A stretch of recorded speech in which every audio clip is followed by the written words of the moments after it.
আসসালামু আলাইকুম। আজকে ১৫০ পিস কোয়েল পাখির জন্য ২ তলায় একটি খাঁচা তৈরি করলাম। এখানে আমাদের কত টাকা খরচ হলো, তাছাড়া আপনাদেরকে এই সম্পর্কিত আরো বেশ কিছু তথ্য দিব ইনশাআল্লাহ। এই খাঁচা ৪ তলা করা যেত, কিন্তু আমরা ২ টা পরিকল্পনা করছি যেন কোয়েল পালন করতে না পারলে এতে যেন আমরা দেশি মুরগি পালন করতে পারি। তো যাই হোক, আমাদেরকে অনেক কাজ করতে হয়, যার কারণে একা বানানো সম্ভব হয়নি। একজন কাঠমিস্ত্রিকে সঙ্গে করে নিয়েছিলাম, যার মজুরি হিসাবে ৳৬০০ দেওয়া হয়েছিল। যারা শুধু কোয়েল পাখি পালন করতে চান তারা এত বড় করে খাঁচা বানানোর দরকার নেই। এই খাঁচার প্রস্থ দিয়েছিলাম ২.৫ ফিট আর দৈর্ঘ্য দিয়েছিলাম ৪ ফিট। একতলা থেকে আরেক তলার দূরত্ব ছিল ২ ফিট। অর্থাৎ একতলার উচ্চতা বাবদ আমরা ২ ফিট দিয়েছিলাম। আর পাখির মলের জন্য যে ট্রে লাগবে তার জন্য আমরা ৬ ইঞ্চি দূরত্ব দিয়েছিলাম। অর্থাৎ একতলা ও ২ তলার মাঝখানে আমরা ৬ ইঞ্চি ফাঁকা দিয়েছিলাম ট্রে বসানোর জন্য। খাঁচার ভিতরের ডিম যেন বাহিরে চলে আসে তার জন্য আমরা ফ্লোরটা ২ ইঞ্চি ঢালু করে দিয়েছি। আর যেখানে ডিম এসে জমা হয়ে থাকবে ওই জায়গাটা আমরা ৬ ইঞ্চি চওড়া করে দিয়েছিলাম। এখন আসুন এই খাঁচা বানাতে আমাদের কত টাকা খরচ হয়েছে। কাঠ আমাদের নিজস্ব ছিল, যার কারণে কাঠের হিসাবটা আমি ধরতেছি না।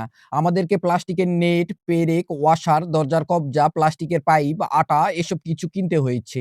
প্লাস্টিকের নেট লাগছিল ৮ গজের মতো, যার বাজার মূল্য ৳২২০০। পেরেক লাগছিল ৭০০ গ্রাম, যার বাজার মূল্য ৳৮০। ওয়াশার লাগছিল ৪০০ গ্রাম, যার বাজার মূল্য ৳৬০। দরজার কব্জা লাগছিল ৪ টা, যার বাজার মূল্য ৳৭০। প্লাস্টিকের পাইপ লাগছিল ৮ ফিট, যার বাজার মূল্য ৳২৪০। আটা লাগছিল ১ টা, যার বাজার মূল্য ৳৫০। ২ টা কাভার লাগছিল, যার বাজার মূল্য ৳১০০ র মতো। মোট ৳১৫০০ র মতো খরচ হয়েছিল। সাথে মিস্ত্রি খরচ বাবদ ৳৬০০।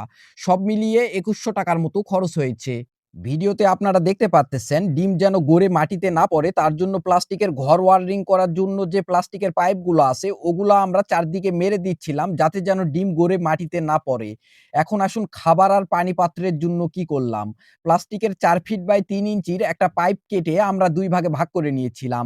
একতলার সামনের দিকে খাবার পাত্র আর পিছনের দিকে পানির পাত্র করে দিয়েছিলাম। একইভাবে ২য় তলাতেও সেট করতে হয়েছে। এখন আপনাদেরকে কিছু কথা বলি।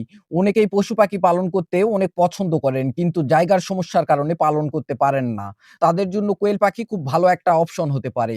অল্প জায়গাতে কম খরচে পালন করা সম্ভব।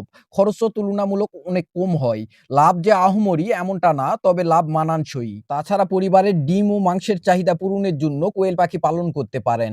তো যাই হোক, যা বললাম নিজস্ব অভিজ্ঞতার আলোকে বললাম। কেননা আমরা নিজেরাই কোয়েল পাখি পালন করি, সেজন্য আপনাদেরকে এই কথাগুলো বললাম। আমাদের কথাগুলো যদি আপনাদেরকে ভালো লাগে তাহলে আমাদের এই কথাগুলো নিতে পারেন।